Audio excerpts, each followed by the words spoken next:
RD. Sharma solution देख रहे हैं, क्लास 12th के है ये। इंक्रीजिंग और डिक्रीजिंग फंक्शन की पहली एक्सरसाइज देख रहे हैं, चैप्टर नंबर 17 है ये, और 17.1 एक्सरसाइज हम देख रहे हैं। इससे पहले कि मैं क्वेश्चन में आगे बढ़ूं, पहली चीज तो ये है, ये इस पूरी एक्सरसाइज में आपको डेरिवेटिव का यूज नहीं करना है, यानी कि कहीं भी dy/dx नहीं करना है। अब आपका सवाल होगा dy/dx नहीं होगा तो कैसे करेंगे, वो अब आप आगे देखेंगे। तो dy/dx की जरूरत क्यों पड़ती है, इतना आसान कैसे हो जाता है इससे? ये देखिए, ऐसे पहाड़ है, यहाँ पर आप ऊपर चढ़ेंगे, इसको हम इंक्रीजिंग कहेंगे, यहां से आप नीचे उतरेंगे, इसे हम डिक्रीजिंग कहेंगे। इसी को मैथमेटिक्स में भी इंक्रीजिंग डिक्रीजिंग ही कहा जाता है। जैसे अगर मैं यहां पर एक ऐसी लाइन बनाऊं टेंजेंट, तो आप देखेंगे dy/dx इसका पॉजिटिव आएगा, तो आपको डिफरेंशिएशन करना है, f' करना है। अगर ये पॉजिटिव आ गया, यानी आप कह सकते हैं ग्रेटर देन 0 आ गया, तो ये स्ट्रिक्टली इंक्रीजिंग हो जाएगा। लेकिन यहीं पे अगर मैं ग्रेटर देन इक्वल टू कर दूं तो ये केवल इंक्रीजिंग होगा। अब यहाँ पर हम ढलान पे आए हैं, यहाँ पर भी हम f' निकालेंगे, यानी dy/dx निकालेंगे। अगर ये लेस देन इक्वल टू 0 है तो हम कहेंगे डिक्रीजिंग है, हम नीचे उतर रहे हैं। लेकिन अगर केवल मैं लेस देन 0 कह दूं f' को, तो आप क्या कहेंगे कि ये स्ट्रिक्टली डिक्रीजिंग। बहुत सारे क्वेश्चन जो है इसमें सॉल्व जो होंगे वो नंबर लाइन पे होंगे, तो आपको नंबर लाइन बनाना होगा। ध्यान रहे, बाएं से दाएं, यानी इधर पे माइनस इन्फिनिटी है, यानी कि इन्फिनिटी ये होता है एक नंबर जब हम गणना ही नहीं कर सकते। यानी अगर आपको मैं कहूंगी इनफाइनाइट नंबर ये है, तो मैं उसमें +1 कर दूंगा। कोई कहेगा ये इनफाइनाइट नंबर, उसमें एक और +1 करके बोलूंगा कि यार इससे आगे भी बढ़ जाओ। तो कोई नंबर, एक जो अथाह नंबर है, एक नंबर जिसकी कल्पना भी नहीं कर सकते आप, उसे हम इनफाइनाइट कहते हैं। यानी वो जो दूर दिखता ही नहीं, इतना दूर है कि दिख भी नहीं रहा हो, तो उसे हम इनफाइनाइट कहते हैं।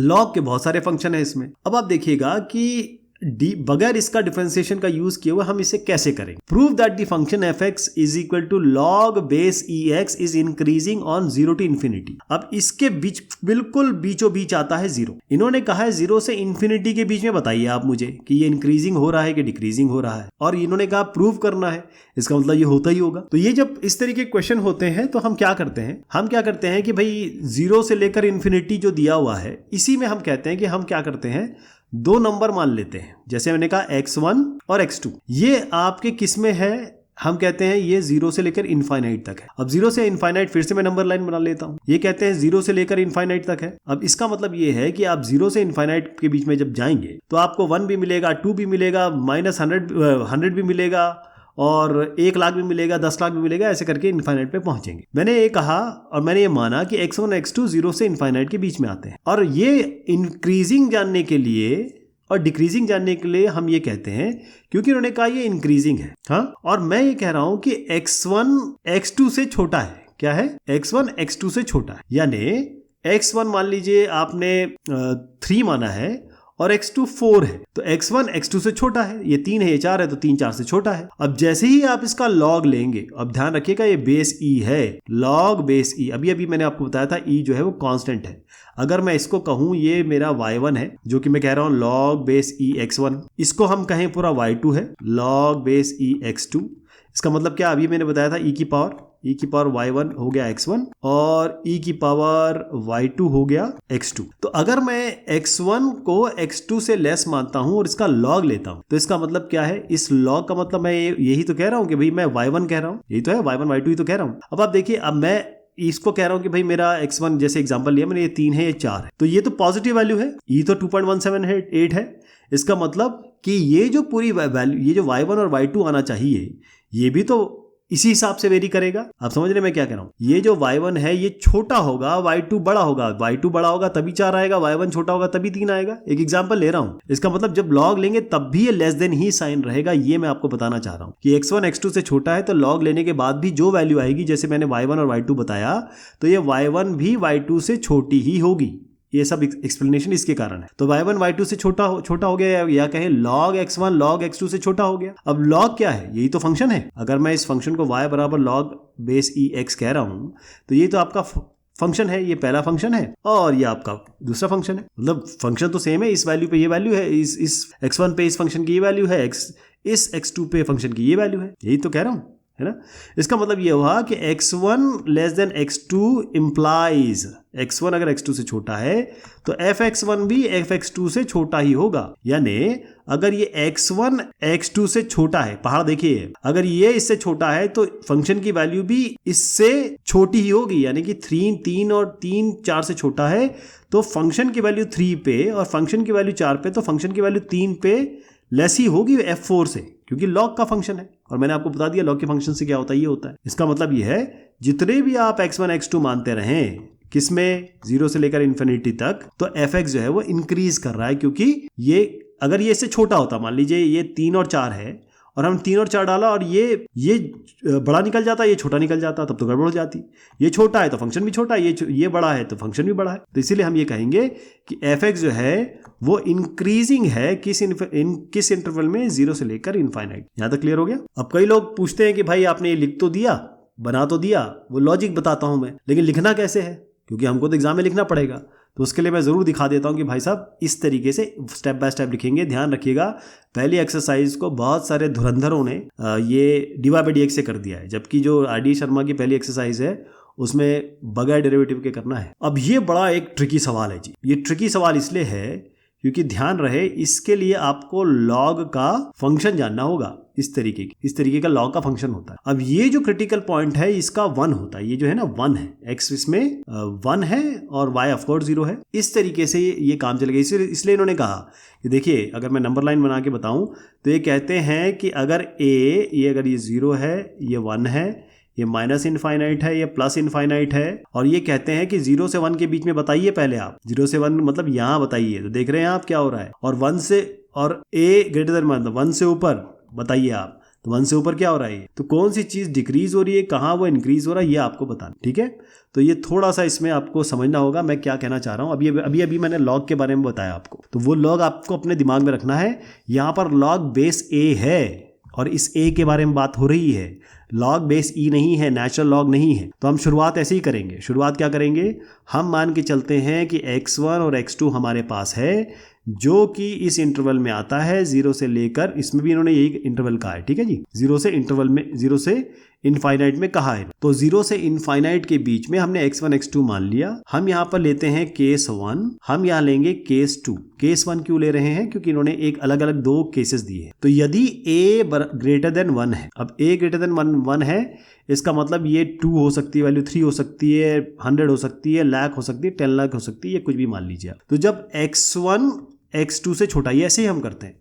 हम जब पहाड़ के बारे में बात करते हैं तो हम ये पहले एक छोटी वैल्यू लेते हैं और हम x2 बड़ी वैल्यू लेते हैं। यही हम करते हैं। x1 x2 से छोटा है, ये 3 है तो ये 4 है, इस तरीके से मान के चलते। अगर x1 x2 से छोटा है तो अगर हम लॉग लेंगे बेस a x1 का, और यहां पर भी हम लॉग लेंगे बेस x2 का जिसमें a बेस है, तो जब हम लॉग लेंगे ये लेस देन हो जाएगा, क्योंकि a की वैल्यू यहां पर ग्रेटर देन 1 है। अब इसको समझाने की जरूरत है, मैं एक काम करूंगा, आपको यहाँ केस 2 में समझाऊंगा तो ज्यादा आपको समझ में आएगा। यहाँ तो आपको कोई दिक्कत नहीं होनी चाहिए, क्योंकि देखिए a जो है ग्रेटर देन 1 है। मैंने आपको बताया था पिछले क्वेश्चन में, जो बेस e है वो क्या है, बेस e जो e होता है वो 2.17 वैल्यू होती है, मतलब वो ग्रेटर देन 0 ही है, यहाँ ग्रेटर देन 1 ही है। यहाँ पर भी a ग्रेटर देन 1 है, तो हमें कोई समस्या नहीं होगी ये लिखने में, चाहे a हो चाहे e हो, फर्क नहीं पड़ता इससे। और इसका मतलब क्या है कि अगर ये क्या है, ये फंक्शन है हमारा, ये fx, तो इसको हम लिख सकते हैं fx1 लेस देन fx2। इसका मतलब अगर इसका मतलब यही हुआ, x1 अगर x2 से छोटा है तो ये इंप्लाई करता है, ये बताता है कि fx1 जो है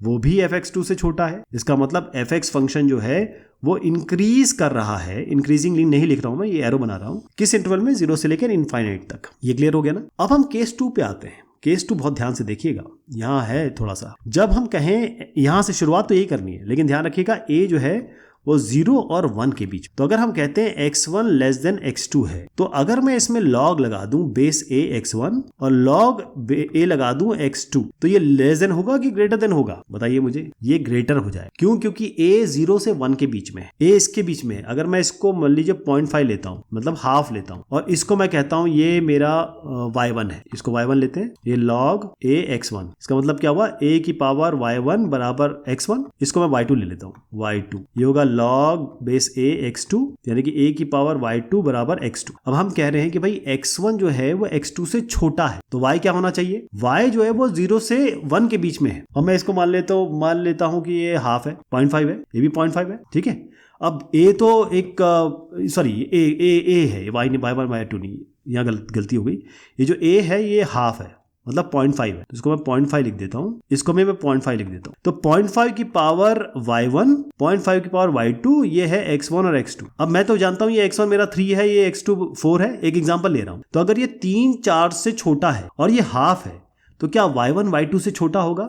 नहीं हो सकता, क्योंकि 1/2 है ये। जैसे मैं आपको कहता हूं कि भाई किसी वैल्यू का y1 और y2 ये हाफ है, मतलब 0.5 है। तो अगर मैं इसको हाफ को मान लीजिए मैं इसको 2 करता हूं और हाफ की पावर 3 करता हूं, तो हाफ की पावर हाफ क्या हो 0.5, 0.5 क्या होगा, 0.5 का स्क्वायर क्या होगा 0.25, और हाफ का क्यूब क्या होगा 0.125। तो 0.125 बड़ा है कि 0.25 बड़ा है? ऑफ कोर्स 0.25 बड़ा है। तो यहां से ये प्रूव हो गया कि भाई ये जो ग्रेटर देन है ना, मतलब ये जो लेस देन होगा तो लॉग बेस ए x1 लॉग बेस ए x2, अगर a 0 से 1 के बीच में है तो ये बड़ा हो जाए। यहां तक यही सबसे क्रिटिकल इसका पॉइंट है। ये ग्रेटर देन से लेस देन से ग्रेटर कैसे हो गया, यही सवाल मेन है, अदरवाइज बाकी सब बढ़िया है। तो x1 अगर लेस देन x2 है, दिस इंप्लाइज कि जो ये वाला है लॉग, या इसको हम fx1 कह देते हैं, इसको हम fx2 कह देते हैं, तो ये implies fx1 is Indeed greater than fx2, ये इससे बड़ा हो गया। तो इससे बड़ा हो गया, इसका मतलब ये है कि ये डिक्रीजिंग है 0 से लेकर इनफाइनाइट के बीच में, अगर a 0 और 1 के बीच में आ रहा है। तो ये आपका हो गया, समझ में आ गया ये चीज़, और ये चीज़ कैसे आई। अब आपको समझना हो, लिखना हो, तो उसके लिए मैंने आपको एक रेफरेंस जरूर दे दिया है, इस तरीके से आप प्रैक्टिस भी कर सकते हैं। अगला सवाल है, prove that fx equals to ax plus b where a and b are constant. a और b कांस्टेंट दिए हैं, यानी कि ये चेंज नहीं होते, कांस्टेंट वैल्यू। जैसे कांस्टेंट क्या होता है ये मैं बता दूं, कई लोगों को कांस्टेंट ही क्लियर नहीं हो पाता है। जैसे 2 है, ये कांस्टेंट है, 2.1 नहीं है, ये 2 ही है। x जो होता है वो वेरिएबल होता है, y वो जो होता है वेरिएबल होता है, मतलब इसकी वैल्यू हमें पता ही नहीं है, कुछ भी हो सकता है, कुछ भी मान लेते हैं। लेकिन जब किसी ने बता दिया कि भाई ये 2 है, तो ये तो कांस्टेंट हो गया ना। जैसे मैंने कहा 10, ये कांस्टेंट है, 10.2 ये कांस्टेंट है, ये चेंज नहीं होगा, ठीक है सर। तो इन्होंने कहा कि a और b कांस्टेंट है, a ग्रेटर देन 0 है, यानी ये आप अगर वैल्यू देखें तो अगर मैं नंबर लाइन बना लूं तो ये 0 है, इनफाइनाइट है या माइनस इनफाइनाइट है, तो a जो है वो इसके बीच में लाई कर रहा है, मतलब हमेशा पॉजिटिव होगा। ये पॉजिटिव होगा तो इन्होंने कहा ये बताइए कि इंक्रीजिंग फंक्शन है r पे। r का मतलब होता है रियल नंबर। रियल नंबर का मतलब क्या होता है, कोई भी नंबर जो रियल, ये इसे हम रियल नंबर लाइन कहते हैं। कोई भी नंबर जो नंबर लाइन पे रिप्रेजेंट हो सकता है उसे हम रियल नंबर कहते हैं, ठीक है जी। कोई भी नंबर हो सकता है वो, मतलब माइनस इन्फिनिटी से इन्फिनिटी तक कोई भी नंबर हो सकता है। चलिए साहब ध्यान रखिए, ये a ग्रेटर देन 0 है, तो अब हम कहां पर आ गए, ax प्लस b पे। तो हमारी शुरुआत कहां से होती है, मैंने आपको बताया था, हम मान के चलते हैं x1 और x2 दो वैल्यू ले लेते हैं, और ये r पे कहा तो हम इसको कह देते हैं कि साहब हम r पे ही ले रहे हैं, कोई दिक्कत नहीं है। और x1 x2 कैसे ले रहे हैं, x1 जो है वो x2 से छोटा है, यानी हमने एक 3 ले लिया, एक 4 ले लिया, तो ये x1 है, ये x2 है, और 3 4 से छोटा है, ये मैं बताना चाह रहा हूँ इसमें, क्योंकि इसमें डिफरेंशिएशन यूज नहीं हो रहा है, इसलिए समझना पड़ेगा आपको कि ये x1 x2 वेरिएबल है, लेकिन कहीं ना कहीं तो कोई ना कोई वैल्यू होगी। अब जब मैं बोल रहा हूँ कि x1 x2 से छोटा है, इसका मतलब मैं कमिट कर रहा हूँ कि एक छोटा एक बड़ा है, इसलिए आपको नंबर भी करके दिखा रहा हूँ साथ में। अब दोनों साइड आप a से मल्टीप्लाई कर दीजिए, a से यहाँ मल्टीप्लाई किया, a से यहाँ मल्टीप्लाई किया। अब a ग्रेटर देन 0 है, जब हम a से मल्टीप्लाई करेंगे और ये ग्रेटर देन 0 है, a का मतलब a ग्रेटर देन 0 है, तो अगर मैं जैसे मान लीजिए ये 3 और 4 है, अगर मैं 2 से मल्टीप्लाई करता हूँ तो क्या होगा, ये 6 हो जाएगा, ये 8 हो जाएगा, तब भी यही एंगल चेंज नहीं होगा। लेकिन यहीं मैं -2 से मल्टीप्लाई कर दूं तो क्या होगा, ये हो जाएगा -6, ये हो जाएगा -8, यहाँ तो गड़बड़ हो गई, ये एंगल चेंज हो जाएगा। तो ये तो इन्होंने खुद ही कहा ना a ग्रेटर देन 0 है, तो ये कंडीशन तो आ ही नहीं रही है।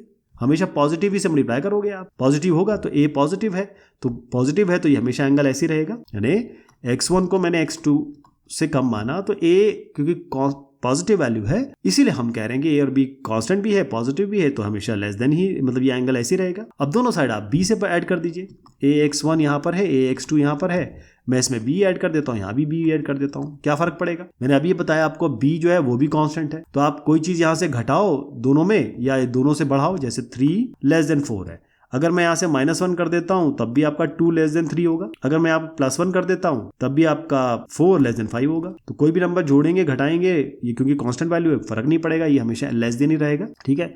अब ये क्या चीज़ है, ये fx1 है। अगर fx ax प्लस b दिया हुआ इन्होंने, तो fx1 ही तो कह रहा हूँ मैं, इसको ax1 प्लस बी ही तो कह रहा हूँ, और ax प्लस वन बी ये, तो ये fx1 हो गया, तो ये fx1 हो गया और ये fx2 हो गया। तो इसका मतलब क्या हुआ, अगर x1 लेस देन x2 है, ये इम्प्लाई करता है, ये बताता है, ये प्रूव करता है कि fx1 भी fx2 से छोटा है। तो इसका मतलब क्या हुआ कि ये फंक्शन जो है वो इंक्रीजिंग है, यानी कि ऊपर की तरफ बढ़ रहा है रियल नंबर्स में। हमने रियली नंबर तो बताया, ये सारे रियल नंबर ही तो लिए मैंने, है ना। इस तरीके से हो जाएगा ये। अब जरूरत ये होती है कि हम इसको लिखें कैसे, तो जो मैंने बताया वो यहाँ पर इस तरीके से दर्ज है, आप ये फॉलो करेंगे और आपको बहुत अच्छे मार्क्स मिलेंगे। ये जो क्वेश्चन है, अभी हमने ये देखा था कि जब a ग्रेटर देन 0 है, तब हमने ये बताया था कि किस तरीके से ये फंक्शन इंक्रीजिंग है। यहीं पर हम बताएंगे या हमें बताना है कि कैसे ये डिक्रीज कर रहा है। सेम प्रोसीजर होता है, ध्यान रहे कि जब आप इस तरीके से पहाड़ पे चढ़ते हैं तो पहले आप थोड़ा हाइट आपकी कम होती है, फिर ज़्यादा जाते हैं, यानी कि हम इसको x1 ले लेते हैं,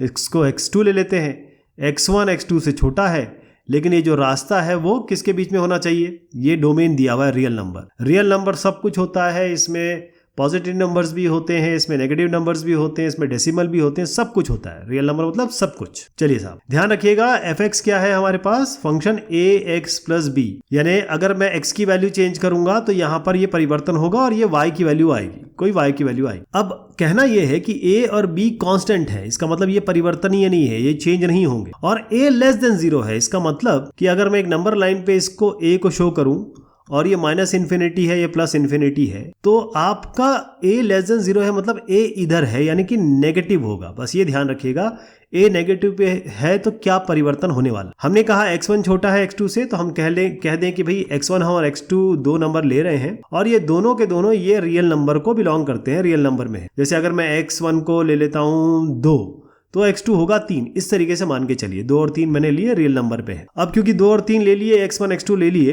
2 और 3 एग्जाम्पल के लिए, ध्यान रखिएगा, मतलब है नहीं, ये जस्ट आपको समझाने के लिए। तो x1 x2 से छोटा है, यहाँ पर देखिए ना, 2 3 से छोटा है, यहाँ भी कोई दिक्कत नहीं है। दोनों साइड अब हम a से मल्टीप्लाई कर रहे हैं। अब जैसे ही मैं a से मल्टीप्लाई करूंगा, जैसे 2 लेस देन 3 है और मैं a से मल्टीप्लाई करता हूं, जैसे ही मैं a से मल्टीप्लाई करूंगा तो इस एंगल का क्या होगा, या इस रिलेशनशिप का क्या होगा, लेस देन का क्या होगा। जैसे ही मैं इसमें -1 से मल्टीप्लाई करता हूं, जैसे मैं a को -1 ले लेता हूं, क्योंकि मैं तो इधर यहीं ले सकता हूं, यहाँ पॉजिटिव तो ले नहीं सकता, नेगेटिव ले सकता हूं, और इसको भी -1 से मल्टीप्लाई कर देता हूं, तो ये -2 है, ये -3 है, ये तो बदल जाएगा। -2 जो है वो -3 से बड़ा हो जाएगा, तो नेगेटिव के मल्टीप्लीकेशन के साथ ही एंगल चेंज हो जाएगा। तो जैसे ही मैं a से मल्टीप्लाई करूंगा x1 और x2 को, जो कि x1 लेस देन x2 था, जो हम शुरुआत में कह रहे हैं, तो जैसे ही मैं किसी एक नंबर से मल्टीप्लाई करूंगा जो नेगेटिव है या फिर 0 से बाईं तरफ है, तो ax1 जो है वो ये ना होके वो ये हो जाए। यहां तक क्लियर हो जाएगा, यहां तक क्लियर है आपको। अब इसमें हम एक नंबर जोड़ देते हैं b, यहां तो कोई समस्या नहीं है, b जोड़ दीजिए आप। जैसे -2 -3 है, इसमें मैं +1 जोड़ देता हूं, देखिए क्या बनता है, ये आपका -1 हो जाएगा, ये आपका, इसको नहीं बनाता हूं अभी, ये होगा -2। अभी भी -1 जो है ग्रेटर देन है -2 से, तो b को जोड़ने से कोई फर्क नहीं पड़ा, और मैंने जानबूझ के 1 ऐड किया क्योंकि माइनस था, इसे ऐड किया।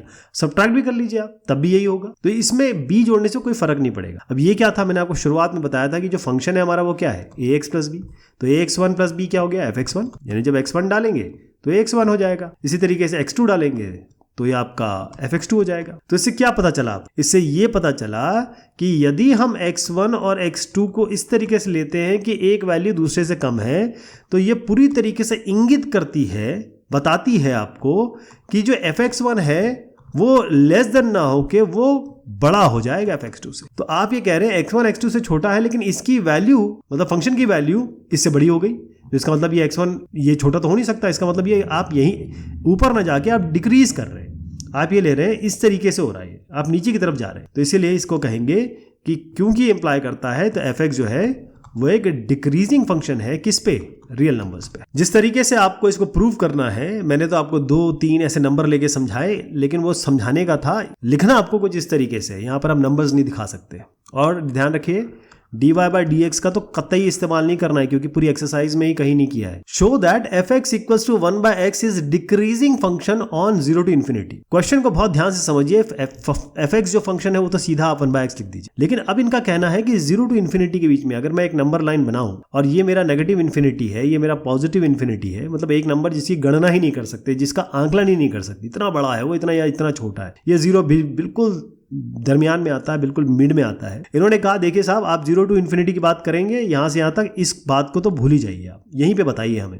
और यहां पर आपको ये बताना है कि डिक्रीज कर रहा है फंक्शन। डिक्रीज कैसे करते हैं? डिक्रीज का फंक्शन मतलब ये है कि आप पहाड़ चढ़ नहीं रहे हैं, पहाड़ उतर रहे हैं। यानी अगर आपने कोई x1 या x2 वैल्यू लिया और आपने कहा कि मेरा x1 जो है x2 से छोटा है, और x1 x2 से छोटा होने के बावजूद हमारा जो फंक्शन की वैल्यू है x2 पे और फंक्शन की वैल्यू है x1 पे, वो उल्टी आ जा रही है। x1 x2 से छोटा है लेकिन फंक्शन की वैल्यू x1 पे बड़ी हो गई फंक्शन की वैल्यू x2 से। मैं इसको नंबर से समझाऊंगा, कोई दिक्कत नहीं है, अभी आपको समझाता हूं। पहले तो आप ये मान के चलिए कि हम शुरुआती दौर में हमको मैथमेटिक्स में यही करना पड़ता है कि हम ये x1 लेंगे, x2 लेंगे, दो वैल्यूज हैं, ये नंबर है, और क्योंकि कुछ भी नहीं दिया हुआ है तो रियल नंबर मान के चलते हैं हम। लेकिन अगर हमको यहाँ पर दे दिया 0 to इन्फिनिटी तो हम पॉजिटिव वैल्यू लेके चलेंगे।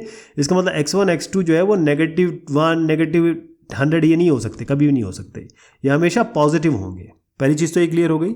हमने कहा x1 x2 जो है वो इस 0 से इनफाइनाइट के बीच में, हमें कोई दिक्कत नहीं है। और अब हम x1 और x2 को कहते हैं कि x1 x2 से छोटा है, हम ये मान के चल रहे हैं, ठीक है। अब देखिए कि जैसे ही मैं x1 x2 कहूँ, जैसे मैंने कहा 2 < 3, यहां तक कोई दिक्कत नहीं है आपको। लेकिन जैसे ही मैं 1/2 करूंगा और 1/3 करूंगा, आप देखिए ये लेस देन रहेगा, बिल्कुल नहीं रहेगा, ये तो ऐसे बढ़ जाएगा। ये कहा 0.5 कहा नहीं, ये 0.3 0.33 आएगा ना इसमें, तो 0.5 0.3 से छोटा है कि बड़ा है? तो ये जो एंगल है, जैसे ही आप इसके नीचे 1 लगाएंगे या इसको डिनोमिनेटर में ले जाएंगे, ये एंगल बदल जाएगा या फिर रिलेशनशिप लेस देन से ग्रेटर देन हो जाए। तो जैसे ही मैं इसको 1/x1 करूंगा और जैसे इसको 1/x2 करूंगा, लेस देन ना होके ये ग्रेटर देन हो जाएगा। ये तो क्लियर है, तो सिंपल मैथमेटिक्स है।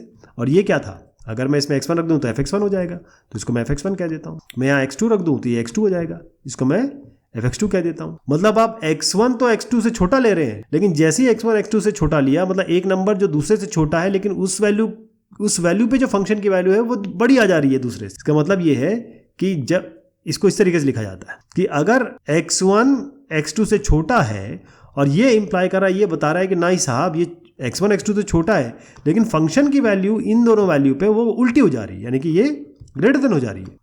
तो इसका मतलब ये है फंक्शन जो है वो डिक्रीजिंग है, किस पे? 0 से लेकर इनफाइनाइट तक। ऐसे आपको समझाना है।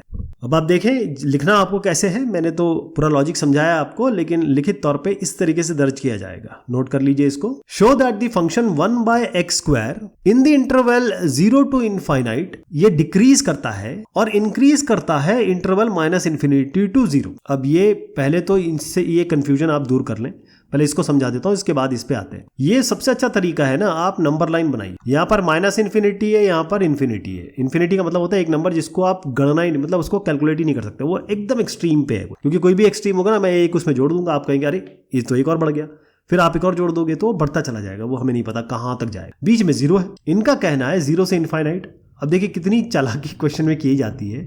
0 to इनफाइनाइट आप समझेंगे यार ये क्या हो क्या रहा है, और यहाँ पर -∞ to 0, इसको आप इनफाइनाइट टू 0 क्यों नहीं लिखा आपने? यही थोड़ा सा कंफ्यूजन क्रिएट करने के लिए बच्चों के। यहाँ आप क्लियर समझ में आ रहा है कि 0 to इनफाइनाइट का मतलब ये है कि आप यहाँ से यहाँ तक की बात कर रहे हैं, इधर से लेकर इधर तक। और ये स्क्वायर ब्रैकेट लगाने का मतलब है 0 इंक्लूसिव है। इनफाइनाइट को कैसे इंक्लूड करोगे? कर ही नहीं सकते आप, इसलिए राउंड ब्रैकेट है।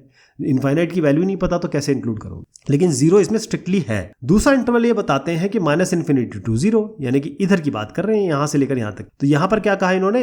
0 से लेकर, मतलब -∞ से लेकर 0 तक। तो ये दो इन्होंने बता दिए। और -∞ कभी भी ध्यान रखिएगा, हमेशा राउंड ब्रैकेट लगेगा, क्योंकि उसकी वैल्यू नहीं पता होती है, तो हम उसको कैसे इंक्लूड करें? तो इन्होंने ये कहा कि भाई आप ये बताओ, डिक्रीज करता है इस पे, यहां पर ये डिक्रीज करता है, और इस जगह पे ये इंक्रीज करता, बढ़ता है फंक्शन। ठीक है जी, आप समझ गए क्या करना है हमको?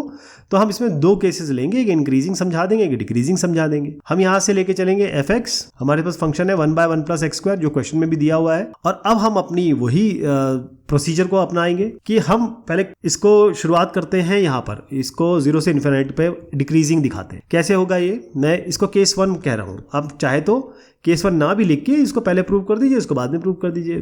केस 1 केस 2 में थोड़ा सा एग्जामिनर को समझ में आसानी से आता है कि भाई हाँ, ये पहला इन्होंने केस 1 बताया, ये केस 2 बताया। केवल ये लिखने का तरीका है और समझाने का तरीका है। तो पहली चीज क्या करते हैं, हम x1 x2 लेंगे, ये हम शुरुआत से करते हैं, जो कि कहां पर आएगा? इस दरमियान 0 से लेकर इनफाइनाइट के बीच में। 0 इंक्लूसिव है, इनफाइनाइट इंक्लूसिव नहीं है। और हम ये मान के चलते हैं कि x1 < x2 है, एक वैल्यू x1 x2 दोनों 0 से इनफाइनाइट है, मतलब ये पॉजिटिव है, बस ये ध्यान रखिए।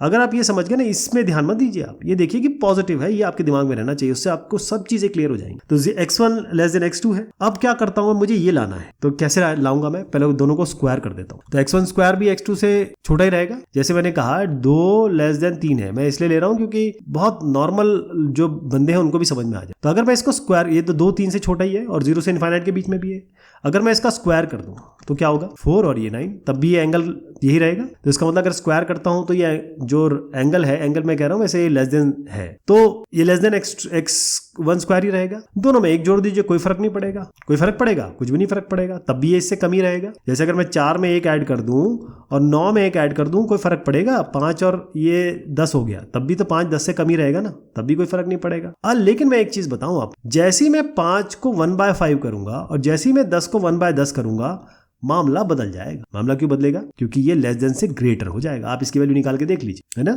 ये 0.2 आता है, ये 5 को अगर मैं ऐसे करूं 0.2 आएगा, ये 0.2, और ये कितना आएगा, ये आपको 0.1 आएगा। 10 अगर ये करें 1.0, ये 1 से आएगा 0.1। अब बताइए क्या हुआ, मामला तो चेंज हो गया, क्योंकि 0.2 तो एक्चुअली 0.2 जो होता है, जैसे ही मैं इसको 1/5 और 1/10 करूंगा तो ये 0.5 तो लेस देन था, लेकिन 0.2 तो बड़ा हो जाएगा ना जी। आप समझिए मैं क्या कह रहा हूँ।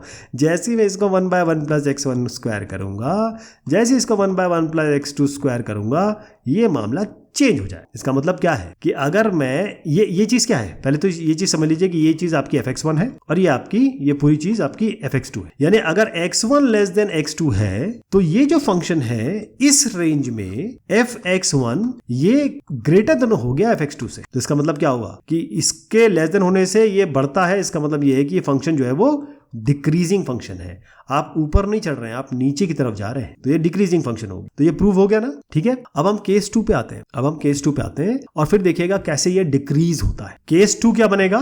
केस 2 बनेगा कि हम सेम चीज सब कुछ वही करेंगे, बस हम ये कहेंगे x1 और x2 अब हम आपके कहने पर हम नेगेटिव इन्फिनिटी और 0 के बीच में ले रहे हैं, यानी it belongs to negative infinity और 0। अब आपको मैंने क्या कहा था, आपको इस पे ध्यान मत देना, ये अजीब अजीब से जो सिंबल दिखते हैं इससे थोड़ा आदमी कंफ्यूज हो जाता है। आप इसको छोड़िए, आप समझ लीजिए कि नेगेटिव नंबर है बस। अब क्या होगा, देखिए पहली चीज तो मान के चलते हैं x1 लेस देन x2 है, ये तो हम हमेशा मानते चले आए हैं। अब इसको स्क्वायर कर दीजिए, आप इसको स्क्वायर कर दीजिए, तो स्क्वायर से क्या होगा, x1 स्क्वायर, अगर x1 लेस देन x2 है तो x1 स्क्वायर क्या होगा, x1 स्क्वायर बड़ा होगा कि छोटा होगा? चलिए बताइए मुझे। देखिए मैंने कहा मैं यहाँ 2 नंबर लूंगा जो नेगेटिव 0 और माइनस इन्फिनिटी के बीच में लिया है, मतलब मैं वो तो ले नहीं सकता आपका पॉजिटिव वैल्यू। और नंबर लाइन में अगर मैं इसमें मान लीजिए -2 लेता हूँ, -3 लेता हूँ, तो इसमें क्या है कि हम हमेशा ऐसे बढ़ते हैं। जैसे मैं कहूँ 1 और 2 लूंगा तो 1 और 2 में 2 बड़ा है। इस तरीके से -2 और -3 में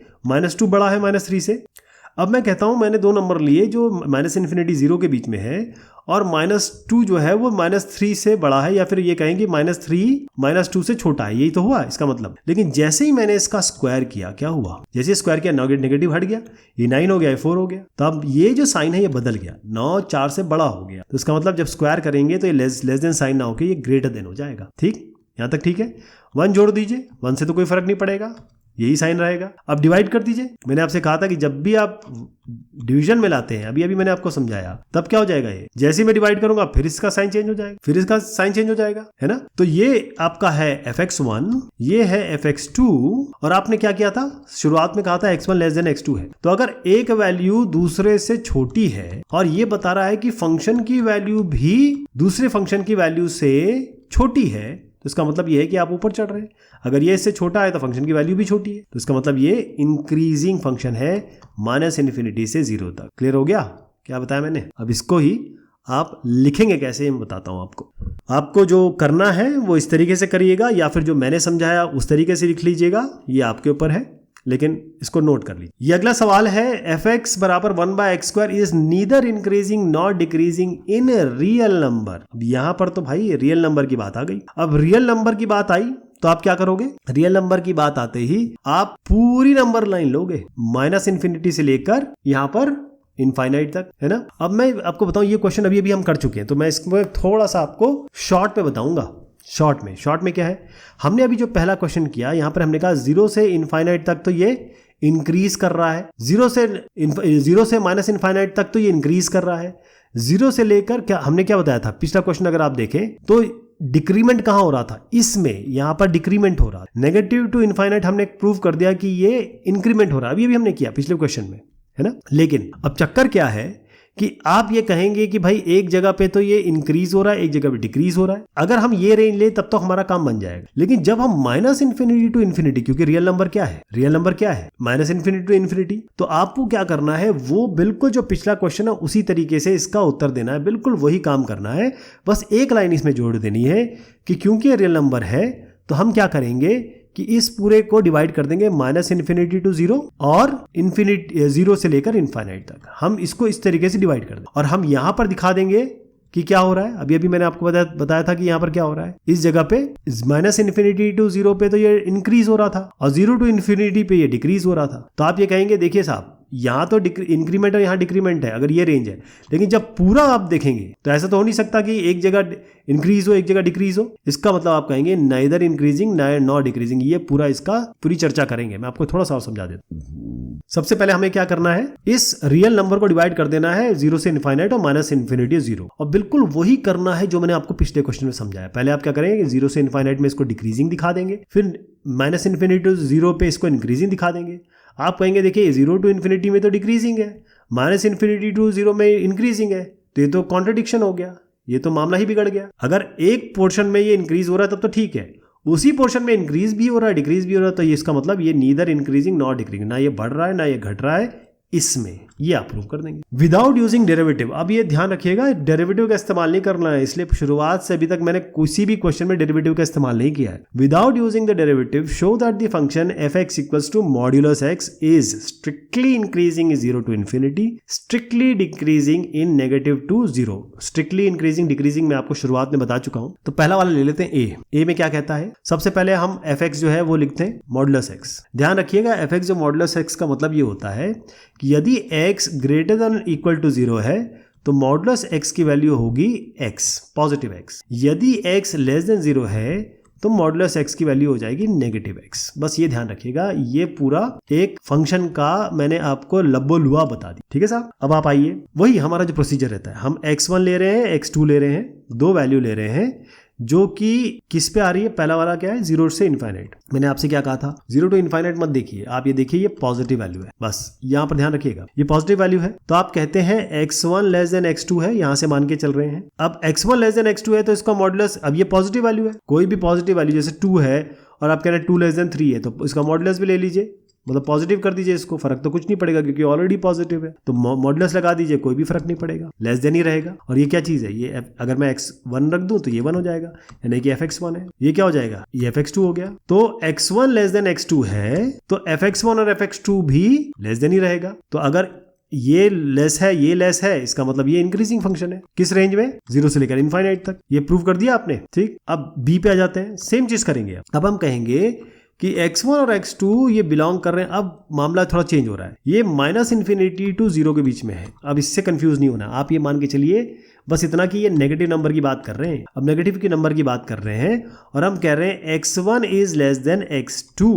अब आप फिर से मैं आपको बताता हूं कि ये जीरो है, अब हम इस तरफ आ रहे हैं, -1 है, ये -2 है, ये -3 है ना। कौन सा नंबर बड़ा है इसमें, अगर मैं यहाँ 1 और 2 करूं तो 2 1 से बड़ा है, इसका मतलब -1 नेगेटिव से बड़ा, 2 से बड़ा है, -2 -3 से बड़ा है। तो -2 और -3 लिखूं तो -2 -3 से बड़ा है। और यहाँ इसको यहाँ की तरह दिखाना चाहूं तो -3 इस तरीके से, -3 -2 से छोटा है, यहाँ तक ठीक है। लेकिन जैसे ही इसका मैं मॉडुलस करूंगा क्या होगा, -3 3 हो जाएगा और -2 2 हो जाएगा।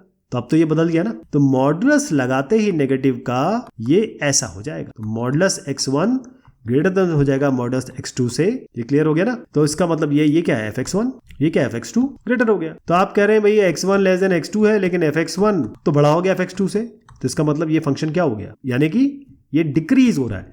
जब लेस देन